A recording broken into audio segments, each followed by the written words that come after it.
Hi guys, John Biggs with TechCrunch here. I'm with Mike Doughty, musician, author. You're working on a couple things right now, right? Yeah, putting an album out called Yes and Also Yes. I'm playing basically everywhere in North America. And I just put out a memoir called The Book of Drugs, which is about getting wasted in the 90s. So perfect. So this is actually all tech, really, is what we're talking about. Pretty much. I mean, a lot of people got wasted in the 90s in tech as well. Nice. I bet they did. You could afford that cocaine. Yeah, back go to then, like a Razorfish party, and those guys were on the roof. Like, there you have it. Doing whippets and. Whippets. Nice. It's entirely feasible. So generally, you've been around for years. The Soul Coughing was the first band of massive notoriety, and now you're doing solo. What I wanted to talk about specifically, and specifically for this audience, was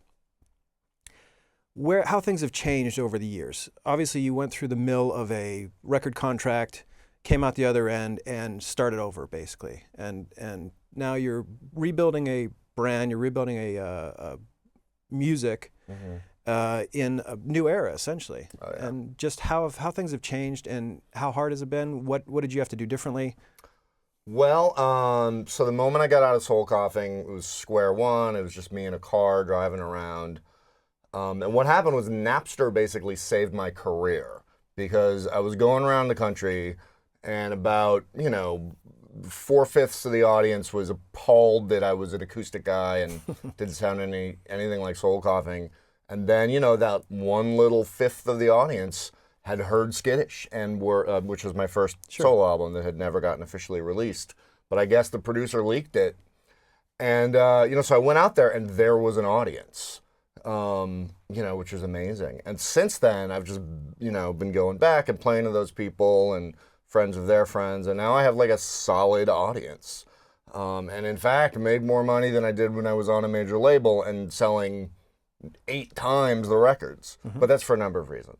But basically, I had an audience. I came into this with an audience which was based on Warner Brothers investing in tour support for me early in my career. So this era is perfect for somebody like me who has a crowd. So what happens to everybody else? They're screwed, basically. If you're a new artist, I mean, I can name you 10 people that live within a mile of here that do not have the same shot that I have. There's no record company to give tour support. There's like, if you get a record out, you're not going to sell enough to get on the road. I mean, like, there was a band that brought me over to Japan, a band called Unelli's, great band, and only 2 people in the band, and I wanted to bring them here and help them tour, and you need to sell like 5,000 records to do that, and it's just not possible. I mean, if you sold 10,000 records in the 90s, that you would be mocked as being like a hopeless failure, and now, like, if you're a new artist, 1,000, 2,000, 3,000. Is that a function of piracy? Is that a function of popularity? Is that a function of being able to break through all the noise? What do you think's happening?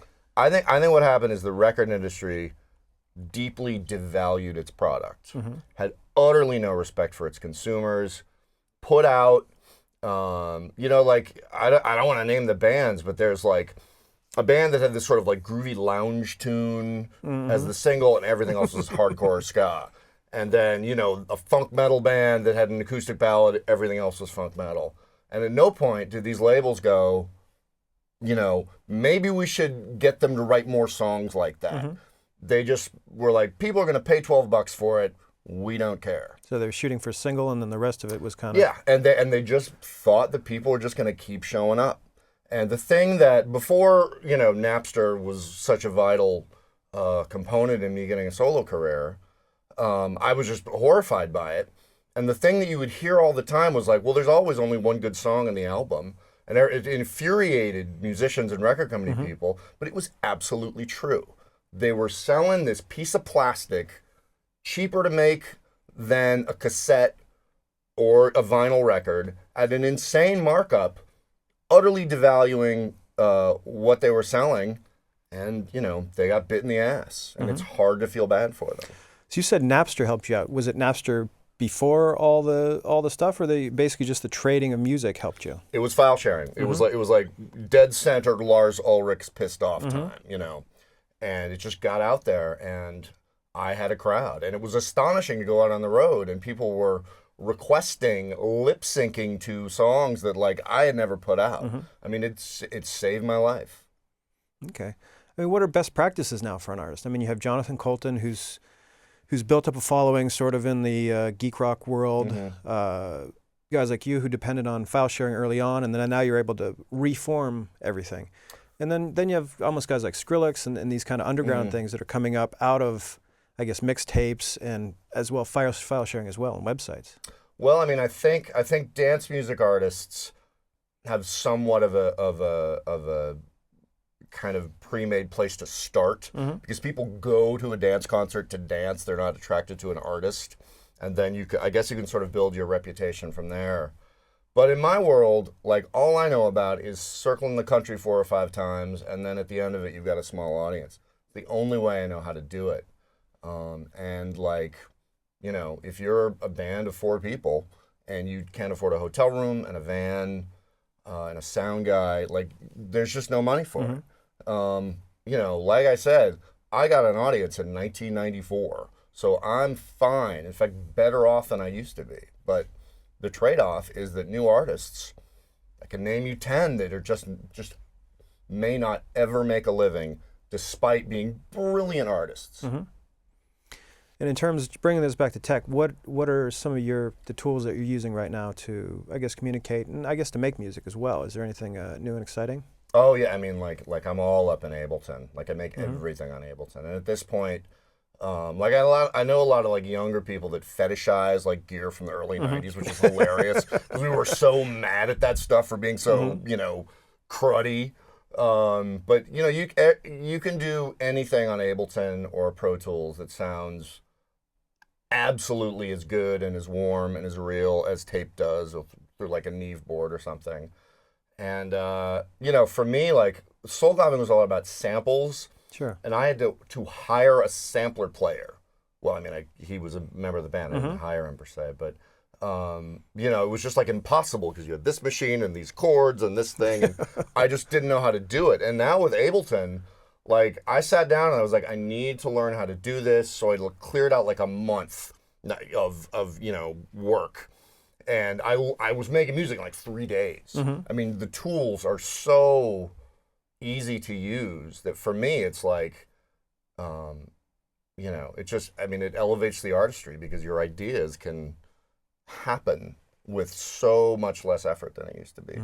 Sounds funny, like you had a guy in like maybe like a hazmat suit running all this equipment that was going to burn up. Oh yeah, yeah, and you know, I mean that was high, so there's that. But like, you know, like these little, you know, just these connections just drove me batty. I'm not, like, I cannot do that. I know how to plug in a guitar. I know how to move a mouse. And beyond that, like, I'm hopeless. So would you say modern musicians have to know that now?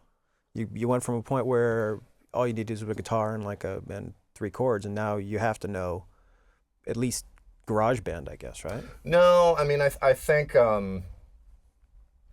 it's you know, one of the unfortunate things about production being so easy is everybody that wants you to do something thinks you're going to turn in like Led Zeppelin 4, like the most amazing recording. And you know, most people aren't engineers. You know, lo-fi recording is certainly more possible. I don't think you have to know this stuff.